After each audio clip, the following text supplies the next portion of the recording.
Welcome to Chillin' 101. We hope this video helps. You start by opening the Contacts app and selecting the contact you want to change. Tap Edit or the pencil icon to enter edit mode. This is where you can modify numbers, email, and labels.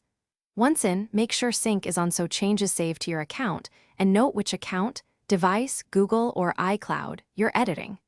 You'll now change fields, add new ones, or remove duplicates, so proceed to the next step for the detailed edits. Now you modify specific fields.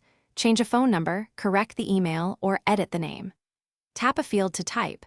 Use the label menu to choose mobile, work, or create a custom label so the contact rings or displays correctly. You can also add a photo, notes, or a specific ringtone. These personalize and speed recognition. Once added, use link or merge to resolve duplicates, because keeping one unified contact. Finish by tapping Save and then verify the edit sync to your chosen account. If changes don't appear everywhere, make sure Contact Sync is enabled in Account Settings and refresh or wait a minute.